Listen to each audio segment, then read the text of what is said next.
All right, everybody. Hello and welcome to the Reserve Team podcast. As always, I am your host, Shaun. Episode 5 today. Thank you if you've been watching the previous weeks and supporting us along, either here on the YouTube channel or over on Spotify if you are an audio-only listener. There's a variety of different things going on in football at the moment. We are still in the A-League and W-League off-seasons, but some exciting news has come through today with the release of the A-League fixture list. It kind of makes it feel all a little bit real, and we're going to go a step further today, trying to simulate some of the league itself in Football Manager 2021, which is also coming out this week. I'm not alone, though. I'm going to be walking through it with Bran Gibson. Bran, as always, thank you so much for joining me, mate.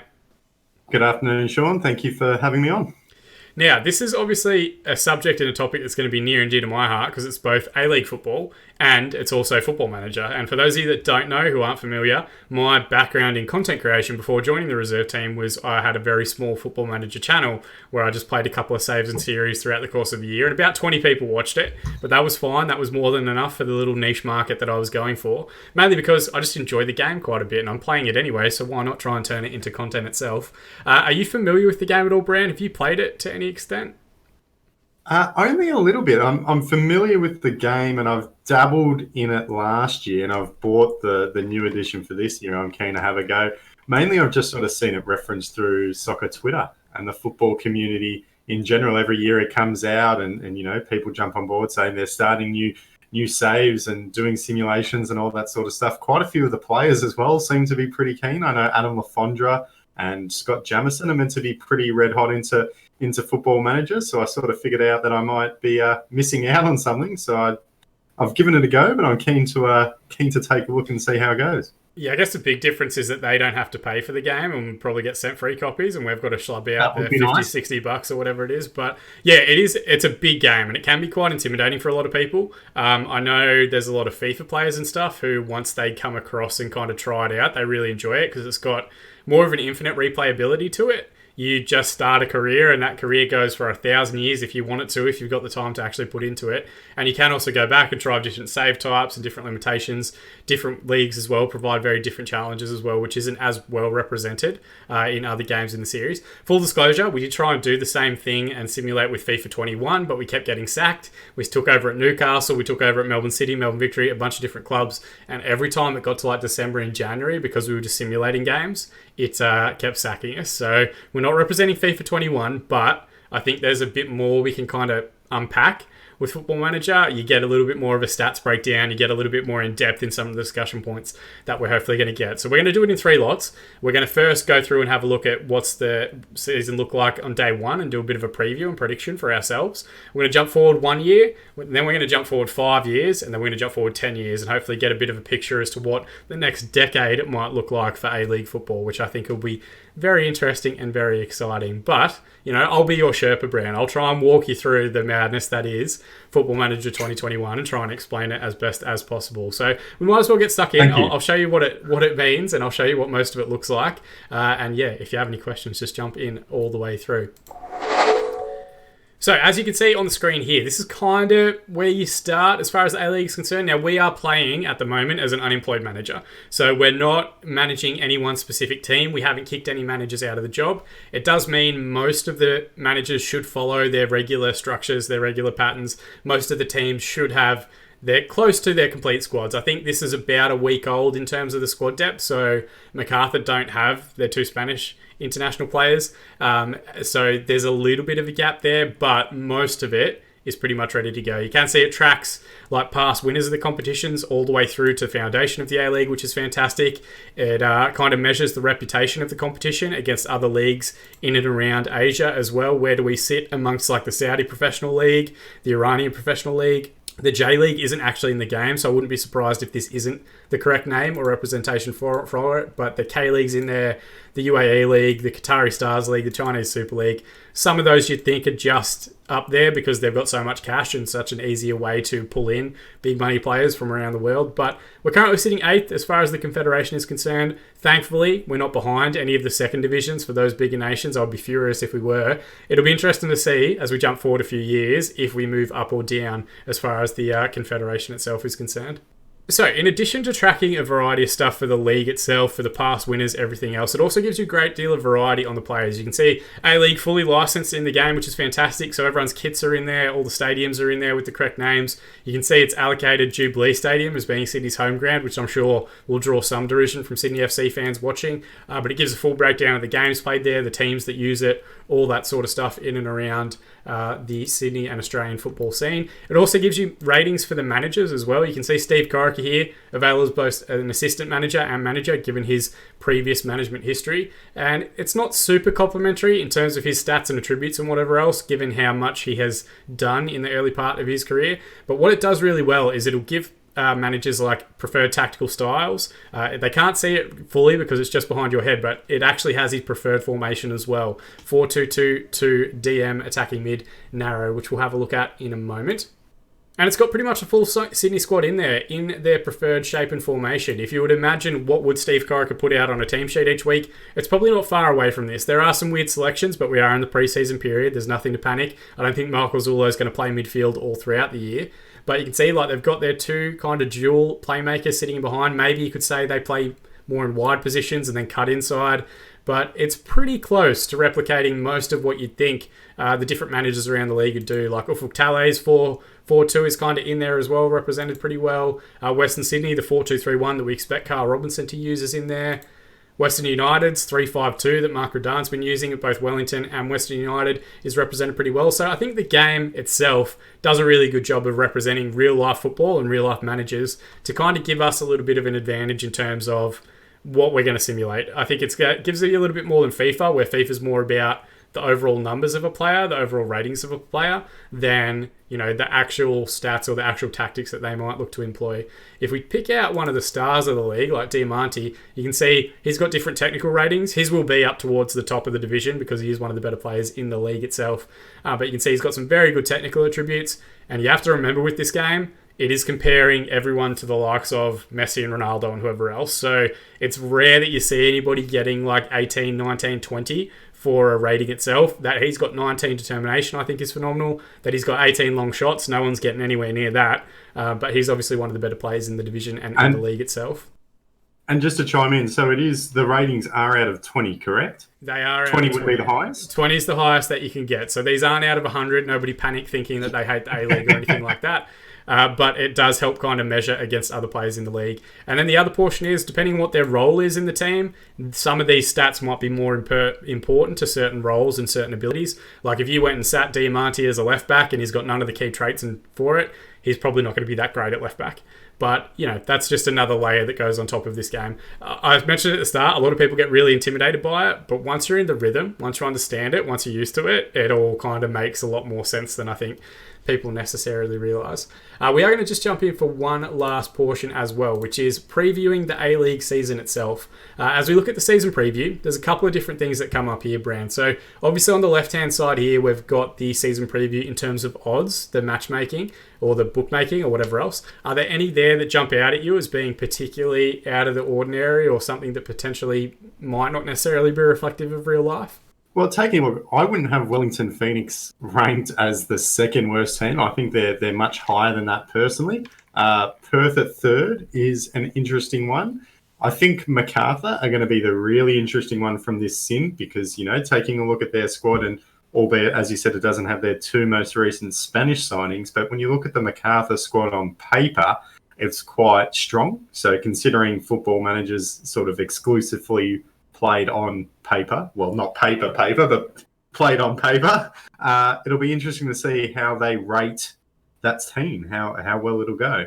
Taking a look at the formations as well, I think Cruz leading the line is a little bit interesting. He wouldn't be my first choice striker, but that might just be a bit of a quirk of the game. Yeah, and that's maybe something that we should call out. If you've got a player that's played in a higher division league, like in Europe somewhere, or even in Asia, in some of those higher reputation competitions that we spoke about, they will come back from that league with a higher player representation or a higher player reputation than perhaps someone who's a better player, if that makes sense. So a lot of the people that you can see on this Media Dream 11 are players that have been at big clubs. So Robbie Cruz being up front might not actually reflect that he is the best striker in the division, but he's pretty well known for playing for Bayer Leverkusen, for being at Stuttgart, for being at Liaoning in China, and then Bochum. He's had a long career in Europe, which makes me think his reputation in the world game is probably a lot higher than, Jamie Mclaren or someone like that who's had brief little spells in Scotland and things like that. You can see here, Robbie Cruz, well-known name for football fans across Asia and Europe. His name means a lot more. Think of it like a Cahill effect. Cahill was not the best player in the A-League, but he was the player that everybody knew in the A-League. Same with Del Piero. Same with a variety of the different marquees that we've got. Their world reputation tends to draw more on what the media expects them to do rather than reality of where they're at. And I think that's the same. Like you and I would probably mention Vin Vikler and Berenguer for City. I don't think they're necessarily in our strongest lineup some weeks, but they are in the media dream 11 because they've had long, successful careers overseas. Adama Traore hasn't had a great year. Patrick Ziegler doesn't even really start that often for Western Sydney when everyone's fully fit. He might this year now that Matt German has moved on, but it's just always interesting to see how the game kind of calculates who the biggest names are in the league and in a division. As far as the odds are concerned, I'd agree Perth Glory is probably a bit high, but what I'm looking at is the front kind of three of Andy Keogh, Diego Castro, Bruno Fornaroli. I'd say the game's probably looking at that and saying that's a quality front three. They're probably going to cause a lot of issues across the division itself. I think the other challenge as well is that Central Coast, they don't have many big names, but they've probably got players that are younger that have a lot of potential that could potentially be something. So the game might tend to interpret that a little bit differently as well. And we might see a couple of strange results or a couple of strange finishes as far as the league is concerned. Looking forward, 12 months in advance is how far we're going to jump. Now, neither of us know the results. We have simmed and not looked at it, just saved it where it was, and we'll go through and break it down. If you're going to make some predictions, first a premier who's going to finish on top of the table, a champion, and maybe a sneaky wooden spoon vote, who do you think might be towards the top end of the table at the end of a 12-month period? Well, taking a look, I reckon Sydney will be the most likely to finish on top. I think they're probably the best squad in the league. I think that's reflective of real life as well as Football Manager real life as well. The grand final, we know the finals are a little bit of a lottery. It's sort of all comes down to one game, so it's difficult to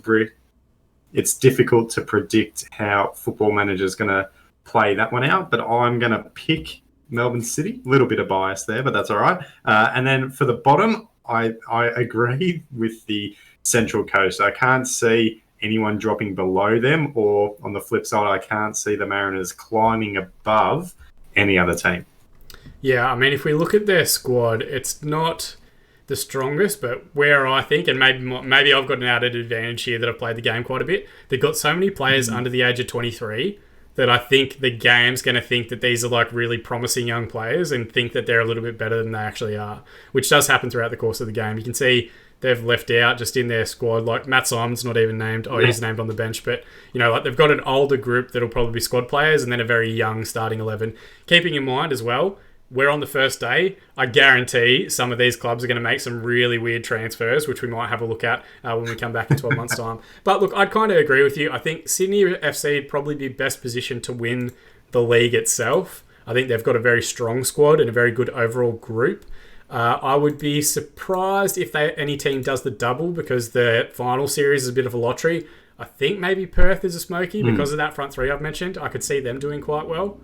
Just based on the fact that even though all those players are in their 30s, they've had long careers and the game tends to kind of like reward people that have had longevity in their career.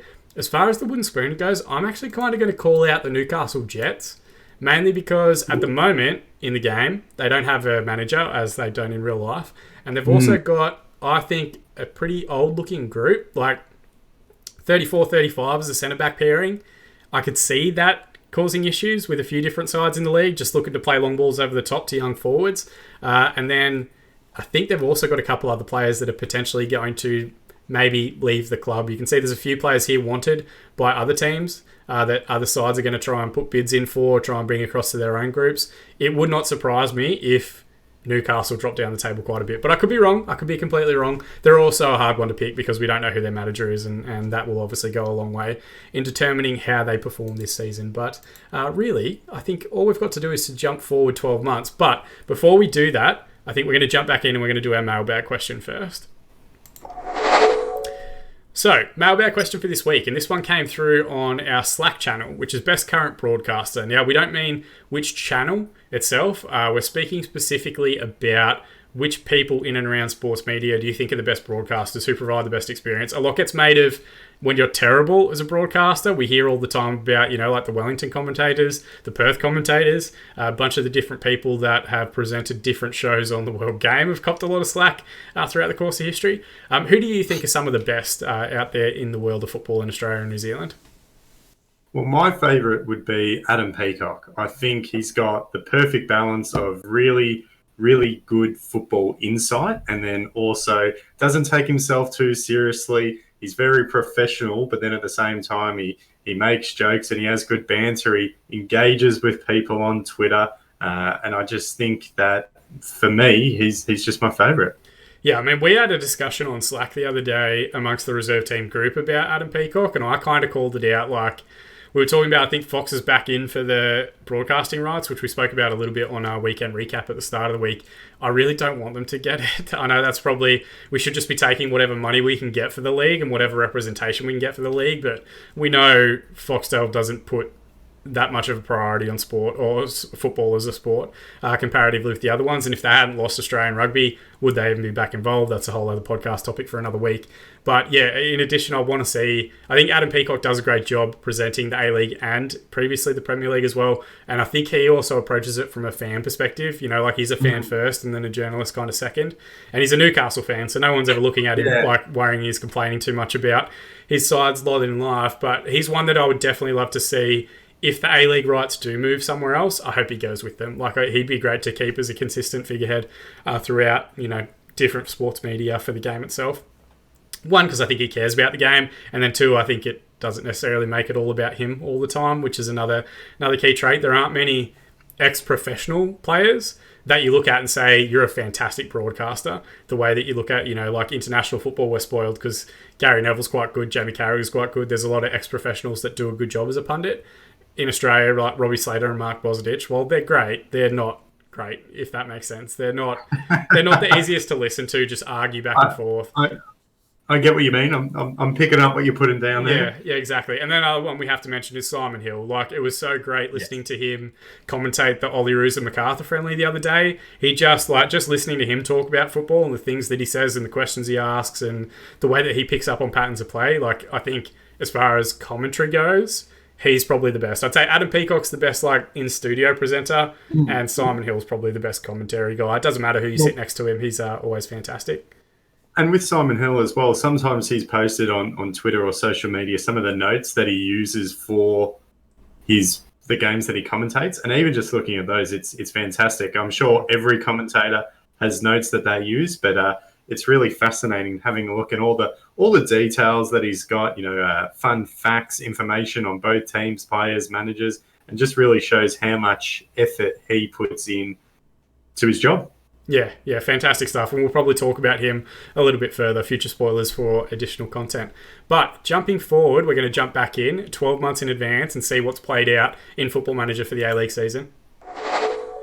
All right, so Bran, jumping back in as you finish the chip that you're eating, which is absolutely fine because I do that every single week. I thought I could sneak one in there, and we've come back too soon. I'd say I'd edit it out, but I know I'll forget, so it's absolutely fine. Oh well, no, that's all right. Leave it in there. So we have jumped forward not quite a year, but to the 30th of June 2021, well and truly after the league itself has finished. And there's a couple of available jobs which have immediately come up on our radar. You can see Newcastle Jets and Melbourne Victory currently without jobs. Adelaide United is insecure. Richie Garcia at Perth Glory is insecure. The interesting one about Adelaide is that it's Tony Vidmar, not Carl Vart. So at some point they've replaced their manager, which might tell us a little bit about how their season's gone. But we're going to jump in. Do you reckon Newcastle even appointed a manager, or they just went the entire season without one? We will have a look. I'm glad you reminded me. So, winners of the A-League Grand Final Series in their first season, MacArthur FC, which neither of us picked. They beat Perth Glory, who I picked, in the Grand Final, 3-1. If we look at their final series journey, started off in an elimination final, so they did actually finish in the top 6, but not the top 2 spots. They beat Melbourne City, our club, 2-1. Perth Glory went through against Western United on penalties. In the semi-finals, Macarthur went through on penalties against Western Sydney, so they must have finished top 2. Sydney FC lost to Perth Glory at home to put Perth through. So both, I think the 5th and 6th sides made it through the grand final. And then Macarthur they've done it the hard way. Win 3-1. As far as the regular season table is concerned, Sydney FC finished champions, which I think we both picked.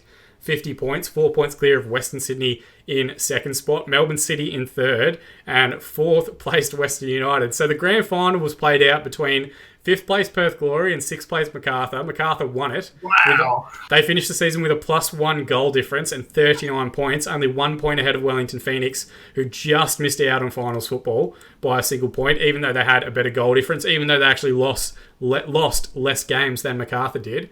But absolutely crazy. So a much tighter league, I think, this time around. Yeah, Funnily enough, I called it at the start, but I've got the advantage of knowing the game. Newcastle Jets finished bottom of the table. Let's have a look at how their squad and season's gone. So there's a couple of players heading out. Bernie Abini does stay for the rest of the season, in case you're wondering. Nice. I cannot see, but there is a player I can't see who I was going to have a look at, which is Stephen Yukarkovic. Let's have a look at their transfer history. So they actually brought in Raul Lorente, who of course played at Western Sydney. Last I heard, Lorente was managing in Germany or something like that, I thought. But, that's fine. They brought in Oliver Sale on a free transfer across from Wellington Phoenix. They must have cut him when they registered their squad, the 25-year-old Kiwi backup. And then the outs, which they've got over here, where is Yukarkovic? Did Yukarkovic leave maybe before the season started? Because if we have jumped ahead of a year, we won't see him. Oh, no, he left at the end of his contract, so he's a free agent at the moment.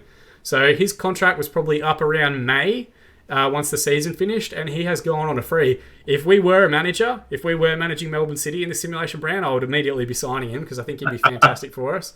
And you can see there's a few sides sniffing around. Central Coast, Adelaide United and Macarthur all interested in Yukarkovic. Did he play for them at all last year?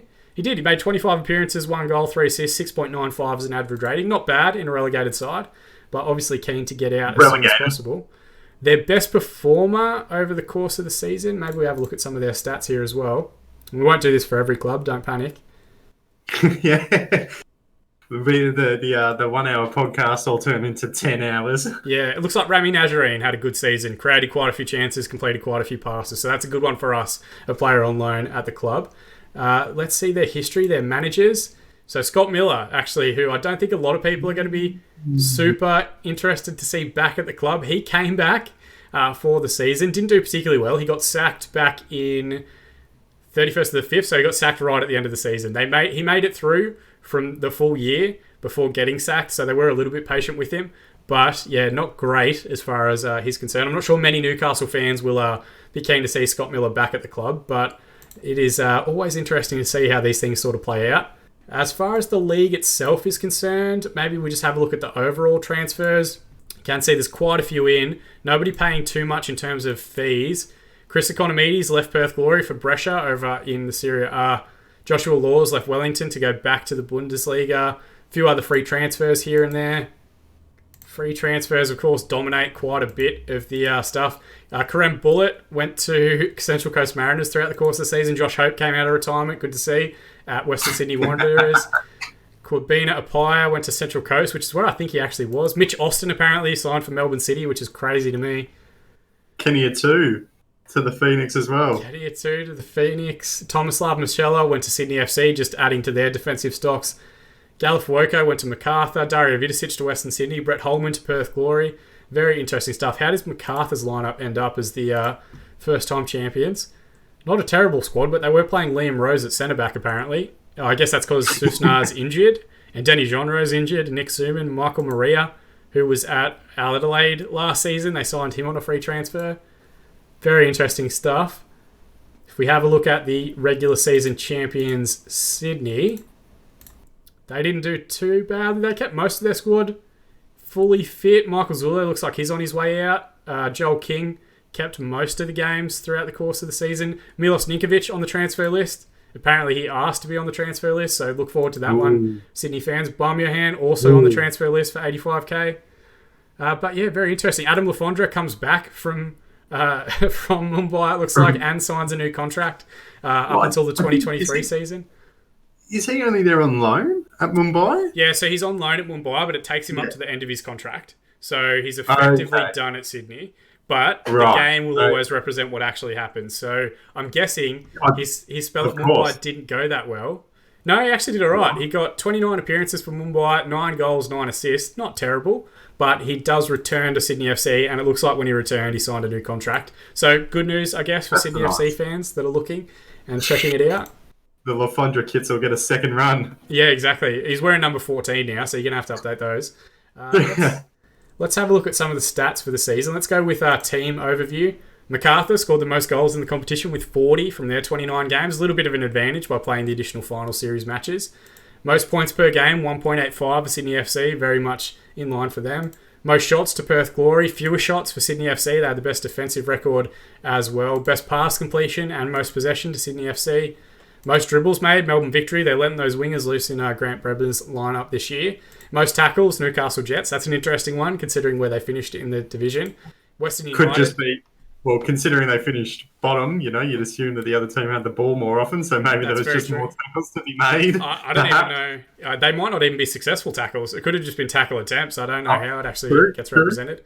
Fewest conceded goes to Western United. Sydney FC second to that one. Western Sydney also a good defence. Not that many goals conceded across the division. All the way down to 8th place. 34 for Central Coast. Not that bad as far as the league's concerned. Most clean sheets go to Western Sydney with 11. That'll be interesting to see how that plays out in this regular season. MacArthur had the longest stretch of games without losing, 9 in a row, which included their finals run, which is crazy. Central Coast went 8 games without a win and still didn't finish bottom, which is absolutely crazy. If we go to player overview, Andy Cahill finished top scorer with 13 goals. Bruno Fornaroli, second top scorer with 10. So Perth's front two doing the business throughout the course of the year. Dylan Wenzel-Halls did very well for Brisbane, 8 in his season. Jamie Mclaren, bit of an off year for him, only 8 in 14 appearances starting and 10 appearances off the bench, which is crazy. I'm not sure what must have happened with City's season for him to fall off. Kenny Atiyu did quite well actually over at Wellington, 7 goals and 17 appearances, not bad from him. Most assists, Burka and Kerdar. Melbourne Victory fans will be very happy that the youngster got some game time and chipped in with 13 assists in his games. Loic Puyo, who we don't know too much about, one of the Frenchmen at MacArthur, had a good season as well, dictating play from the bottom of midfield. Interestingly, Wenzel-Halls and McLaren also up there in terms of... Oh, hang on, no, it's refreshed. Never mind. Ignore what I was just saying. But Nikovic and De Silva, Risdon Hope, quite a few different players there chipping in with a good number of assists. Keogh with the most shots. Most player of the match awards went to Stefan Marinovic, the Wellington Phoenix goalkeeper, with 6. Andy Keogh also getting 6 man of the match awards. Ryan Grant, the best placed of the Australian players, with 5 as well. Fewest conceded. Games won in the side. Mostly Sydney FC players in there, which is to be expected. Fouls, Bessart Berisha, 54, the most in the division, by a couple ahead of Daniel Georgievski and Scott Jameson. Don't know how realistic that is. Well, if a foul is included as an offside, then yeah, he probably fouls quite a bit. Oh, true. I don't know how it's represented within the game. Well, I was going to say, bit of a hothead, doesn't mind a rash challenge. That is very, very true. We're going to have a look at the season preview as well. Let's see how it might have changed throughout the course of the year. So they're now expecting... They've got Wilkinson in the lineup now. They've got a couple of different players from Perth as well joining as the fullbacks. Renan Monta. McLaren over Cruz as well. McLaren over Cruz. So Cruz obviously hasn't had the best year in terms of his overall reputation, but he would be 33, 34 at time of recording. Mm-hmm. Sydney FC still favourites. Western Sydney behind them. Perth Glory still in third. City have dropped down quite a bit to $13. Mm-hmm. And MacArthur has moved up, and Wellington's moved up a little bit as well. But very, very interesting stuff, I think, as far as the division's concerned. Wow. MacArthur to win it all. MacArthur to win it all. Put your money on it now, apparently. And that's without their 2 Spanish internationals. So apparently the squad's not too bad.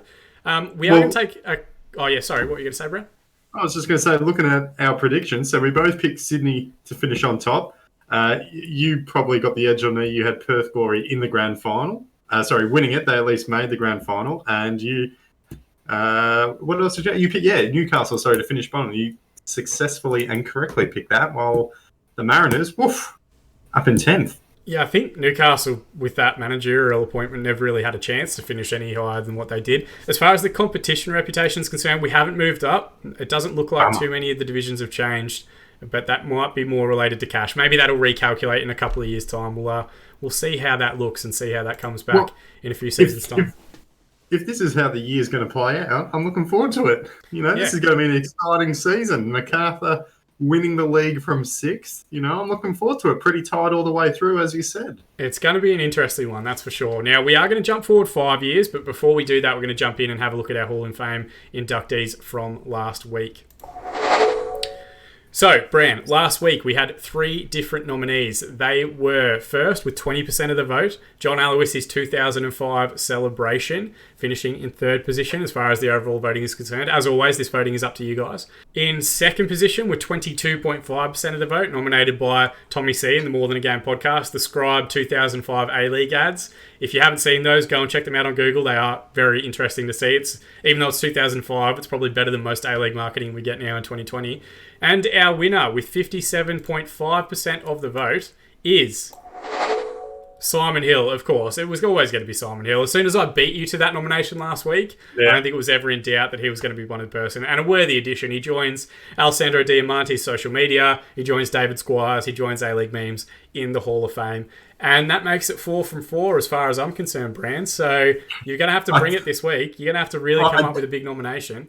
I do just want to apologise to everyone that I've nominated. I'm sure you're worthy of a spot. I've let you down. I've not done enough to sell what you bring to the league. I do apologise. I will strive to do better this week and going forward. I'm the man of the people. Like, whatever I say goes as far as soccer Twitter is concerned. But, that's it.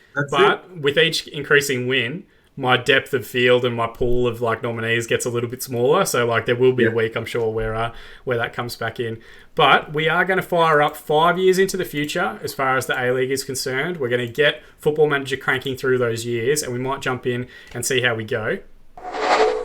But before we jump back in, Bran, what are some of your different things that you think we might see 5 years in the future? We're jumping ahead quite a bit. We know Macarthur have had their inaugural grand final win. We know that Perth have got a good but ageing squad. We know that Sydney FC and Western Sydney are perhaps starting to break clear as being the top 2 as far as the league reputation is concerned. What do you think we might see in the A-League as far as Football Manager is concerned 5 years from now?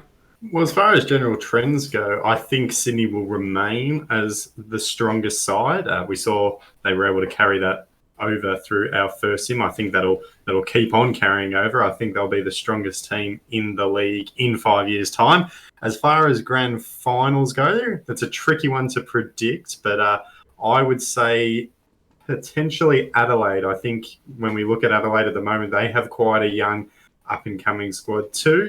Maybe they make a little bit of a run, a little bit of a dark horse there. And for bottom, I actually have the Jets as well. That's an interesting one. So I'm going to mix it up a little bit. I think based on what we saw from the manager movements with the different sides that were not doing that well, we know Carl Vart got fired during the first season. We know that Tony Vidmar was also struggling as the manager at Adelaide. His job was a bit at risk. I think they're going to struggle a little bit just based on how they went in that first year. And then I'm actually going to say that Western Sydney are going to win their first A-League title at some point throughout the course of the 5 years. And I guess maybe the other one is maybe Melbourne Victory drops off a little bit as well. We saw that gap starting to form between the Melbourne sides and the Sydney sides. If that continues, maybe Melbourne City and Melbourne Victory are both dropping down the table a little bit. But we're going to jump back in and we're going to have a look at how the game has simulated the future as well. So, before we get stuck in and have a look at the results, Melbourne City and Adelaide United, both available jobs, which doesn't bode well for either side, that they've sacked their managers at some point throughout the year. Patrick Zwanswijk, interestingly, is the Macarthur manager, but his job is insecure at the moment. So, at some point, Macarthur has gotten rid of Ante Milicic. We'll see how that one actually looks. Let's jump in and see how we go. I'm already dreading clicking on this one, because Melbourne Victory have won the A-League Final Series in 2025. That doesn't mean they're winning them all. Let's have a look at the records, or let's have a look at the past winners. So, 2020-2021 was the first season that we came back. What is it saying? Oh, no, this is the A-League history. All right, so this is the regular season results. I nearly freaked out for a second thinking that we'd broken the game. Sydney FC won the first season that we looked at. It's not even a day old and we've ruined it. It's not even a day old and I've already broken the game. Macarthur won it the second season, which is very interesting, building on their championship win the year before. And this is our nightmare coming to life, Bran. This is 3 consecutive Melbourne Victory wins. I just said a minute ago that I thought potentially they were going to drop back off, but apparently they have gotten their shit together and are up towards the top of the division. Runner-up in each of those years. Perth Glory finished runner-up to Macarthur, a replay of their grand final. Wellington finished 3rd place, which is crazy. Adelaide United, after I said they were going to struggle, finished in second spot in 2022, 2023. Brisbane Roar, the third place finish. I got one kind of maybe. I'm claiming it. Kind of maybe. Central Coast finished as runners-up in 2023, 2024. Ooh. Perth Glory finished in third place. And then last season, 2025, Sydney FC runners-up, Perth Glory third place. Perth have been the most... Perth is not a well-run or well-owned group, and they have been the most consistent side over the last 5 years, which is absolutely ridiculous. They've got third-place finishes, second-place finishes, grand final appearances. That is absolutely crazy. We might quickly have a look at the regular season table. So 3 points clear for Melbourne Victory this year, so not the craziest, winning margin by any stretch. If we jump back to season before, 2024, they won it by 11 points in the end from Central Coast, so they ran away with it that year. Year before that... I'm looking down the bottom end of the table as well. Is that Western United back-to-back seasons finishing last? Yeah, so Adelaide, despite some success in that start of that 5-year period, finished last in the division. Western United, their first wooden spoon. MacArthur dropped way down that season after winning the title not long earlier. And then, same the year before, Western United and MacArthur, both at the root of the problem. Central Coast, I think we might be starting to see some of Central Coast's young players starting to get into their prime a little bit. Maybe that's a good foreshadowing for the season. Melbourne City didn't make the final season that third year. The second season, though, MacArthur's initial title, they actually won it by 8 points from Perth Glory, a very tight top four with Wellington and Melbourne Victory on 40 points, Sydney FC on 38, and then a bit of a gap, 3 different sides on 32 points, 31, and Western Sydney down at the bottom with 23. Melbourne City are struggling, Bran. It is not going well for us. The future is bleak. Down in 11th spot in that second season. Oh, no. Absolutely crazy. So if we go to award winners... over the last couple of seasons, this is where it's going to get tricky because we don't have... There's potential that this is all going to be regen players or players that aren't currently in the league. But Goalkeeper of the Year over the last 5 seasons, there wasn't one given out apparently in 2019, 2020. Stefan Marinovic won it the first year. Lawrence Thomas apparently makes his return to... Yeah, but he's at Perth Glory. So he comes back, joins Perth Glory, and is very good. Chris Oldfield, who's an Irish keeper... No. I actually know quite a lot about Chris. He's at Avondale, one of your old English keeper, trialled with Liverpool, from Liverpool. He spent a lot of time at Hume City. He was a backup reserve keeper for Sydney and then spent the last 3 years at Avondale. He's very, very good. Good on him. Well, he's doing quite well at Brisbane Roar, apparently. He was the keeper of the year in his first year in A-League level. And then Brad Stuver, whoever this guy is, 33-year-old American who's... been at Columbus Crew over in the MLS, New York City FC, and at Western Sydney for 5 seasons in the game itself. He had a pretty good season, 24 conceded in 24 appearances this year. Not terrible by any stretch. Western Sydney have been also very consistently, I think, around the top half of the table throughout the course of the year. If we have a look at maybe the All-Star 11s, so this was one from this season. It's dominated by players for Melbourne Victory and Western Sydney. Panos Armenikas, who I think just signed for a Danish team. He returns at some point to Western Sydney and maybe just went out to Al Ittihad in Saudi Arabia this past season, which is where he's at now. He leads the line. Louis Laurie Latanzio, big one for Melbourne Victory fans, still playing well. Left-hand side, Ben Warland, still there. Dylan McGowan, still going. He must be well into his 30s now. 33 years of age for the one-time Socceroo. Ryan Grant still going 5 years into the future on that right-hand side for Sydney FC. Paulo Retre back at Melbourne Victory where he started his career way back when as a junior. Was at Melbourne Heart for a while, was at Melbourne City for a while, was at Sydney FC for a while, and now back anchoring midfield for Melbourne Victory as they're winning divisional titles. Absolutely crazy. If we jump back through a couple of others as well, Luke Bratton Caceres still going last season, very dominated by Sydney FC, their 4th year in the future. Danny De Silva at some point made the jump over to MacArthur. He's now playing with Colorado in the MLS. That one's absolutely crazy. Denny Jonro, Tommy Orr, still doing well for them. George Niedermeyer apparently signed for Perth, ex-Melbourne Victory central defender. He's a manager now for Perth Glory, so he was a Perth player, then made the transition to the manager of Wellington Phoenix, as you can see down here, then the manager at MacArthur, then the manager at Perth Glory, so he's made his way back to the A-League. I'm pretty sure he called it shit when he left, but he seems to be fairly confident. Adam Federici still going. He's just retired now at 40 years of age and is now a goalkeeping coach who we'd probably sign if we were able to. Fornaroli still making the team of the season at 36 years of age. He's just retired as well, is now a coach. Crazy, crazy stuff. Let's have a look at the Player of the Season awards. So, no award given in 1920. Apparently, I don't know why the game's doing that, but Andrew Durante won it for Western United in 2020-2021. Lawrence Thomas won it in 2022. Wow. Ryan Grant in 2023, and Panos Armenikas in 2024, which is crazy. Can we just click on Lawrence Thomas? How good does a goalkeeper have to be to win the Player of the Year award? Did he just not concede a single goal? He's not that great, but if we look at his stats, so when was it that he won it? 7.3 that first season back with Perth. That's pretty good. 7.3 is an average rating out over the course of a year. Very impressive. 22 goals conceded in 28 appearances, 12 clean sheets. That's decent. Only 2 player of the match appearances, which I find very, very interesting. But still player of the season. And still player of the season. What a hero. He's so good. Let's go with managers of the year. So, Afshin Gotbi, whoever this guy is, Iranian coach, has been at Melbourne Victory now for 3 seasons. He's won the award twice. Ante Milicic won it 2 years in a row at MacArthur before they sacked him. He's still unemployed as things currently stand in the game itself. But interesting to see that one. Young players of the year. Let's see who might come up.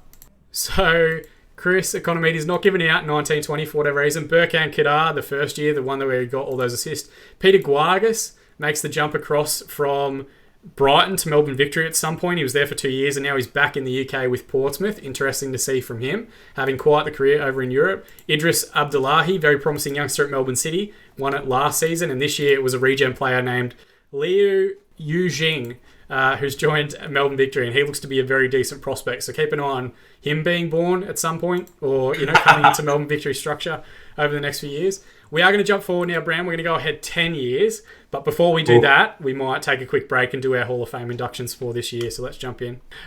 So getting stuck back in, Bran. Okay, Hall of Fame nominations. Now, last week, you insisted that I went first. Previous weeks, I'd gone last. Now, I'll hand over to you because I know who I'm going to nominate. I don't think we're going to overlap this week. But who do you want to go with? Do you want to go first? Do you want to go second? I'm going first this time. I do apologise again to everyone else I've nominated previously. Maybe my tactics, maybe the way I've explained my nominations has been poor. But this week I am going for Tim Cahill. I think he absolutely needs to be in our Hall of Fame. On the field, he has had a spectacular career.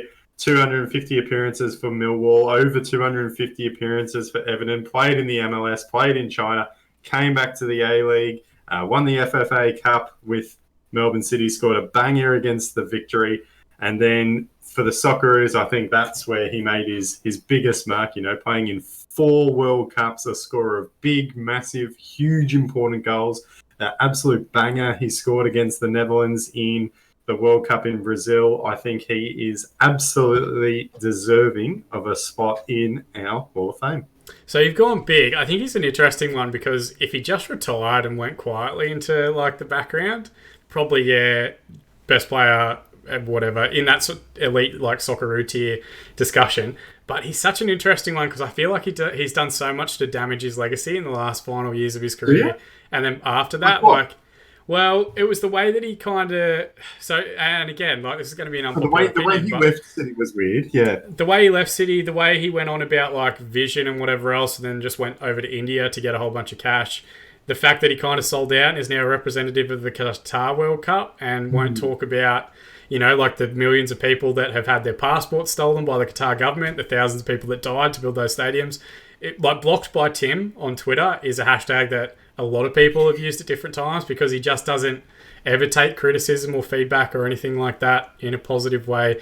I don't know. He kind of, I soured on him a little bit before he even went to the A-League because it became very clear that he was only coming back if he got a massive payday for it. And I don't think... Well, yeah, he's great and he's done a lot for the national team. And I think absolutely in that conversation is the top 3 Socceroos of all time. But, I don't necessarily think he has any... I don't think he cares that much about the game in Australia. I think he cares more about Tim Cahill, the brand. So he came back when the money was right for him. And I don't think he necessarily was ever expected to pull Del Piero crowd figures, but they kind of acted like it would. And then I think when he wasn't the main vocal point of the side, even though he wasn't playing particularly well, and even though at 37 he looked a bit off the pace in the A-League, he wasn't quite up to scratch with the Summer League season at that point. I don't think he was willing to accept a mentor role or a bit part role or whatever else. I don't think it was really like kind of graceful in the way that certain older players are willing to contribute. And then, the Qatar stuff just rubs me the wrong way entirely. But, obviously a fantastic player. His forehead is, should be in the Hall of Fame for Australian football. Absolutely. But yeah, I don't know. He's a weird one. I'm just going to jump back in and defend him because I think when you're talking about on the field, just his impact, the way he stood up in big games for the Socceroos as well. You look at a current Socceroos squad and players, for example, like Aaron Moy, who seem to do well at a club level but can never get it done for the Socceroos. The fact that he played in 4 World Cups as well is remarkable. He scored big goals. You could always rely on him to pop up, come off the bench to start or whatever and make an impact on a game. He had a fantastic club career. I know you mentioned a few things that have rubbed you the wrong way, but I don't think he's come out and done anything super obviously outrageously wrong either, if that makes sense. He's done a few things that might irk people, but I don't think...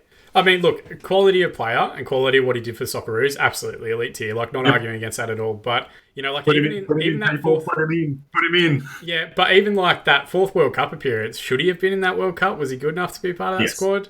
Yes. Nah, not really. He wasn't playing, or he was playing in India. We can disagree on this one. That's absolutely fine because we don't disagree on a lot. But had to take him. Yeah, but it became all about Tim Cahill getting a 4th World Cup appearance and not about what's best for the squad or what's best for the future and whatever else. And then Bert van Marwijk didn't play him and everyone just starts going on about why isn't Cahill playing? Well, Cahill's 38 years of age and he's not that good. So he's best off used in the last 10 minutes of a game when we're chasing a goal or whatever else. But no one wants to accept that. And I don't think he did anything to say, this is my role, I'm now... he wanted to be starting and he was the one bitching in the media as well. But anyway, that's fine. I was going to say, I think I've touched on a topic here. I think we've spent longer talking and arguing about my Hall of Fame nomination than we have anyone previously yet. We'll save this for another podcast. 2 weeks time. Welcome to the Tim Cahill podcast. We'll get him on. Up until 2015, absolutely elite. But 2015 to 2020, I'm just like, oh, mate, what are you doing? You're killing your own legacy. Just go and make coffee like Viduka did. And we all look back fondly on Michael Viduka. But anyway, that's the whole other thing. So we do have another honorary nomination, this time coming by way of the Ladies League. The Ladies League have nominated the More Than a Game podcast. We did make a nomination from More Than a Game last week, and a few different people on Twitter said, I thought More Than a Game was actually nominated. They do a fantastic job covering the Australian perspectives for the English Premier League. We know quite a few of them. We work with them. They're all great guys. We're trying to get you booked on that show to talk through Fulham's penalty woes because it's definitely a topic that has to be covered at some point throughout the course of the year. But they go in... Yeah, they go up as our nomination on behalf of the Ladies League. Go for it. I know you're bursting at the seams to talk about Fulham. I can see the kits on the wall. Go, get it out. Come on, now's your time. How good do the kits look? All I'm going to say about the penalty saga is when Ivan Cavallero stepped up, I'm like, okay, maybe here we go. He's never missed a penalty in his career.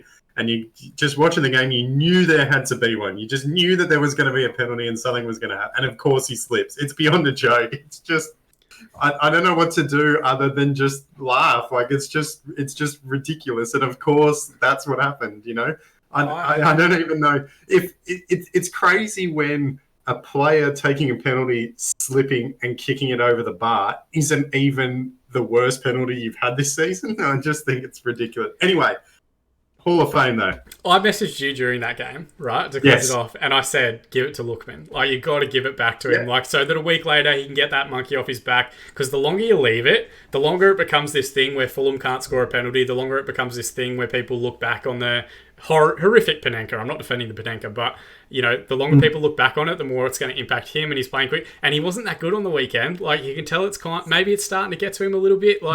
You just kind of got to just deal with it. If Mitrovic is the penalty taker, stick with him. That's fine. If Lookman's going to take one, stick with him. That's fine. If he misses 2, get on him. But this that's 3 penalties that you've taken, all different takers, all of them not confident because they know that I think perhaps even Cavallero knew stepping up to it. If I mess this up, I'm going to cop it the same way that Lookman copped it, the same way Mitrovic copped it. In his defence, though, a slip is totally different. Absolutely. You can't control a slip. But I just love that he's never missed a penalty in his career, and then he comes to take one for. We've broken him. You broke Football Manager before, like you thought you broke it.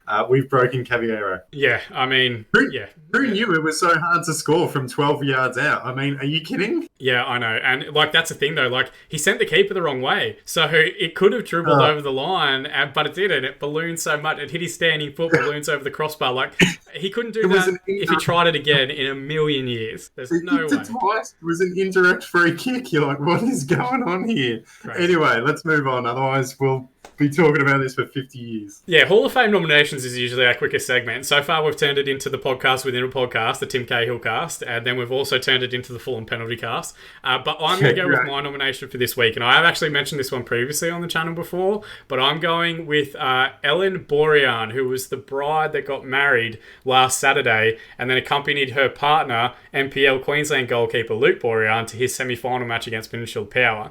The reason that I'm nominating her, and this one might be the end of the streak because I know I've gone big with previous nominations, but what a kind thing to do. What a sweet thing to do. If you've got a partner who obviously loves football, loves the game, your wedding day is one of the biggest days of your life, all things considered. I know people get married 2 or 3 times now, and that's a little bit different, but, you know, for her to take a break and to say, okay, he's got this huge game, he wants to be a part of it, we're going to get married, and then instead of having a reception, well, I'm going to go hang out at Peninsula Power Stadium in Redcliffe and watch him play in the semi-finals. In her wedding dress. There's some phenomenal photos on Twitter of her watching the game and with him after the final whistle, and the team photo, which was on Weekend Recap, if you haven't checked that one out on the channel earlier this week. But just what a gift to get. What a woman. What an absolute keeper. And to top it off, I'm pretty sure that they won, correct? They did. They won 4-1. He pulled off some very good saves. Makes it all worthwhile if you cancel your wedding reception to then go to the game and you get drubbed 4-0 or whatever. So it all worked out in the end. Well, the part we don't know and the part that's unclear, like, are they now going to have to postpone their honeymoon because he's got a grand final appearance next weekend? We don't really know. But yeah, apparently she's also a very prominent keeper. Season trip honeymoon, pair them together.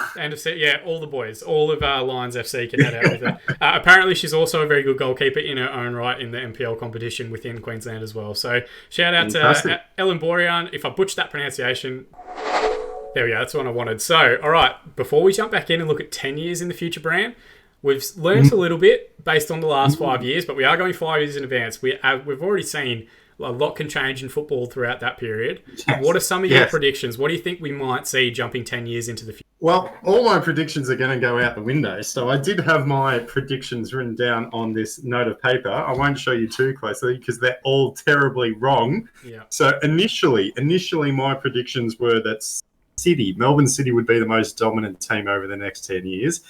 Based on the first 5 years, that looks highly unlikely. I thought Sydney would still be right up there. That seems to be more or less the case. They haven't really sort of dropped off. And I had the Jets as the let's not say worst. Let's say as the least good team in the A-League over the next decade. So, but based on what we've learned, I think City look highly unlikely. I don't know. I'm not going to make any predictions here because all of mine so far have been pretty average. So I'm just going to sit back and see what Football Manager throws our way. Is least good really that different to worst when you think about how to describe them? It's not that much different. It's slightly more positive. Let's put it that way. Okay, cool. Just good to clarify that point. Here are my picks, right? Based on what we know from the last time. Central Coast are probably going to win something because they've slowly moved up each of the years that we've looked at. They were okay in the first season. They were pretty good by the end of that 5th year. I think they just fell short of finals. I would not be surprised if they pull a MacArthur and win from 6th position or something like that. And then finish bottom the next year. Of course, because their team gets torn apart. Melbourne Victory will probably win 1 or 2 more. Maybe in a row. I don't know. We'll see. And I'm still going with it because it hasn't happened yet. I'm picking Western Sydney to win something. Like, they're going to win a championship at some point. So that's my pick. Those are kind of my picks. And just quickly as well, it'll be interesting to see if we actually see anything from Western United. The first 5 years, or 6 years, of their existence have been quite lacklustre. A couple of wooden spoons in back-to-back seasons. Are we going to see anything from them? Will their stadium be built in 10 years' time? Will Football Manager tell us that? Will they be playing out of their own stadium? We can check. I'll go and have a look. Yeah. But, very interesting that, the minute that Diamante and Berisha and Durante retire, they immediately go to shit. So, wheels came off. Wheels came off entirely. So that will be interesting. Let's jump back in and see how it's gone. All right, so early notes here. There's a World Cup that's going on in 2030. Don't know where, but Did we win? No, I don't think so. It's talking about France winning it. So Mbappe steals the show, so he's still going strong. Oh, key matches. France beat Australia 4-0. So yeah, it didn't go particularly well for us at all. But Western Sydney job is currently available. Insecure jobs. I'm going to read you this list because some of the names are starting to get ridiculous. Costa Barbarousis at Melbourne City, currently insecure. Is this Malcolm Christie? Mark Christie, who's a regen. He's not a real person at Sydney FC. Ufuk Talay at Brisbane Roar. And Harry Kewell at Perth Glory. So he does come back at some point. And he actually managed Melbourne Victory for a couple of years, not long after the reset. So I'm guessing their coach moved on. Who knows what that means for the league itself. And then he's been at Perth Glory for this season, but currently a little bit insecure, which doesn't bode well for their prospects and how they've gotten on. We should jump in. We should have a look. Let's see who won the most recent league. It hasn't been played yet. Okay, so we might have to jump forward a little bit further because it's actually taking place today. So it's Central Coast versus Newcastle Jets.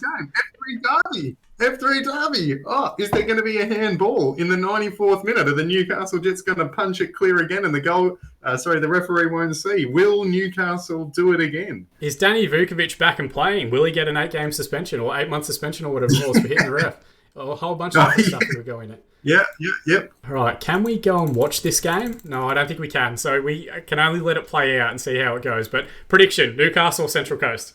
I don't know. Newcastle. I'll go Central Coast then, just for balance, and we'll see how it plays out. I did pick them to finish bottom the most times as well. Gee whiz, I'm not good at this predicting football manager stuff. The tension is real. Wow. Newcastle win. So you got one right. You got one right, albeit with a little bit of an advantage. I cannot recognise any of these players that you guys can see here. They are all regen players, so no one that's real. We're still the 8th best league in the division. We haven't moved up or down over the 10 years. It looks like the J League's dropped off quite a bit. Oh, actually, I take that back. We've moved up to 2.5 stars, which is better than what we've done previously. Qatari Stars League's dropped down. Saudi League's gone way up. Iranian League's gone way up. K League's gone way up. Level on par with the Chinese Super League now. So that's kind of interesting to see what's happening around the division. So, past 5 winners. Last time we came back. So last time we had a look, 3 consecutive Melbourne Victory wins. The year after, Perth Glory in first spot. Second place, Melbourne City. Third place, Melbourne Victory. So Victory dropping off after Harry Kewell took over. Melbourne City finally getting their act together a little bit in terms of their finish in the league.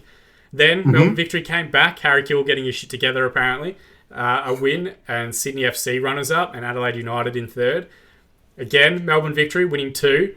Adelaide United again, runners up again, and Sydney FC third position. Adelaide United won it in 2028. I did say that they were struggling a little bit and we're going to drop off. They haven't, as it turns out. Newcastle Jets, the bridesmaids again, runners up in the league itself, Sydney FC third. And this year, I called it, Central Coast Mariners winning something, finishing top of the division in 2030. So call your bookmaker and get that one in. Newcastle Jets also doing quite well. Western United doing quite well as well. The league itself... So Central Coast won it by 9 points in the end from Newcastle, so a fairly dominant win from them. Is this in 10 years' time? Yeah, 10 years from now, they'll win it by 9 points ahead of Newcastle Jets. Western Sydney in 12th, Melbourne City in 11th. Melbourne City just absolutely struggling. Yeah. In 9th, they didn't make finals. They haven't made finals for 4 seasons, and that year they actually didn't do too bad. They made it through, but...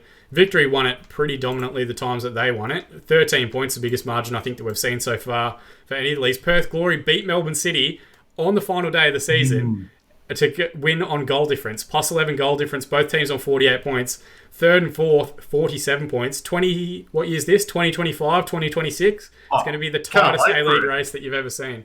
That is absolutely ridiculous. Can't wait for it. Let's jump in and have a look at the award winners as well. Again, some of these are probably not going to be people that we know. Paul Izzo makes a return to the league at some point. Brad Stuver, I think, is where we left off. Kenny Richards, this 20-year-old English goalkeeper who's signed on at Sydney FC and then Adelaide United. He looks decent, came through the Sydney FC Academy. I don't know why he's English, but he looks to be very good. He's got a couple of English under-21 caps to his name. Paul Izzo makes his return from Xanthi. He goes to Adelaide United in 2025. So actually doesn't have a terrible career over in Greece. Stays there for a few seasons with a few different clubs. And he's back. Nice. He's actually back in Greece now with Niki Volia. Not terrible by any stretch. All-Star 11, dominated by Adelaide players this past season. Wow. Wow. I don't think anyone real is left. Johnny Katrumbis is probably the main player still going at 32 years of age, anchoring midfield for the Newcastle Jets. I don't think anyone else there is real. We go back to last year. Abdullahi's moved to Sydney FC from Melbourne City. Laurie Latanzio is still in there. Ryan Teague is in there. He makes his return from Familia Cow. Went to Brisbane Roar, then Melbourne Victory. Now is over at Al Vaida in Saudi Arabia. Any other real players that have really good seasons? No names that are jumping out at me here. Paul Izzo had a good year that year. Laurie Latanzio is like the starting left winger in the A-League team of the season for 4 or 5 years. Here's a very interesting one. 2025, Jamie Mclaren, now 36 years of age and an unemployed head of youth development. He led the line. Jacob Italiano comes back to the A-League and goes to Sydney FC apparently. Now at Newcastle Jets after leaving Borussia Mönchengladbach in the 2021 season. Burkhane Kadar goes to Sydney FC. Cameron Devlin stays at Wellington Phoenix all the way through, which is, I'm sure, news to a lot of the Wellington fans. Tim Payne continues his career at a decent level. Alex Grant stays at Perth Glory for the remainder of his career. Actually, no, he doesn't. He goes back to MK Dons in 2028 and Accrington Stanley, where his career finishes up. Crazy from him. Joel King still going. Wherever else. Let's actually just have a quick flick through the squads as well. Actually, we might go and have a look at the player of the year first. Yeah, all regen players. So everyone that's come through is a regenerated player for the player of the year the last 5 seasons.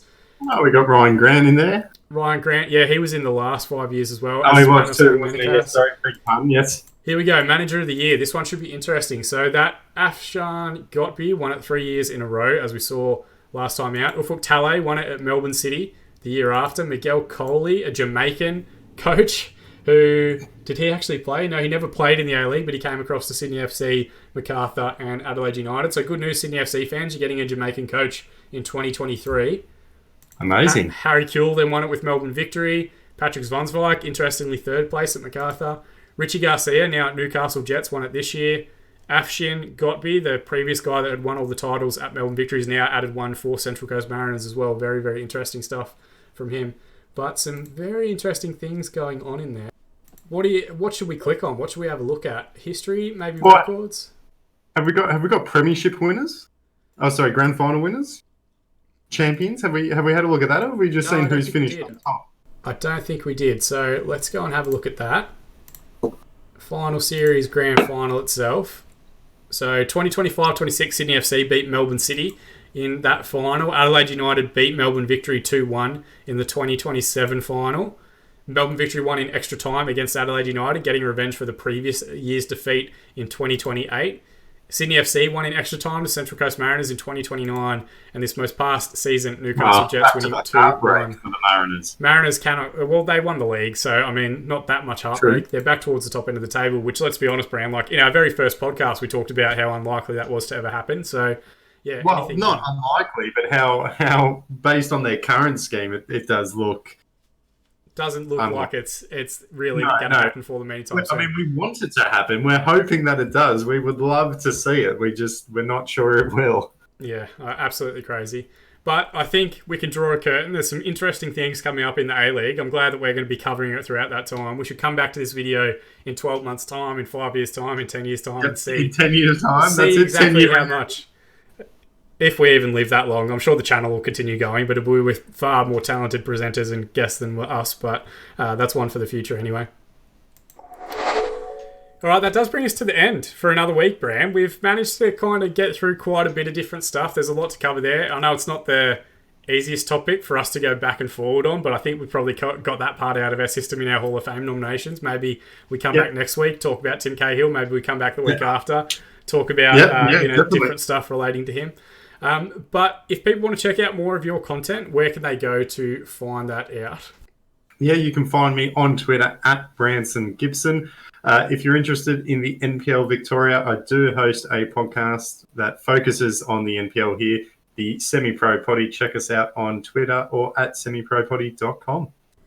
And as always, links to Bran stuff, the semi-pro potty, all that sort of great stuff, and the content on the reserveteam.com.au will be available in the description below.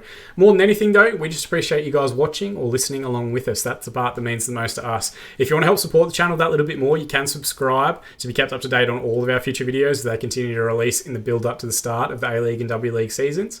And you can also drop a like on this video. It helps us get higher in YouTube search results when people look for Australian and football media content all throughout YouTube and all of our other channels, Spotify, whatever else as well. But like I said at the start, we just appreciate you guys watching. From myself, from Bran, and from everybody at the reserve team, thank you so much for watching, and we'll see you all again next time.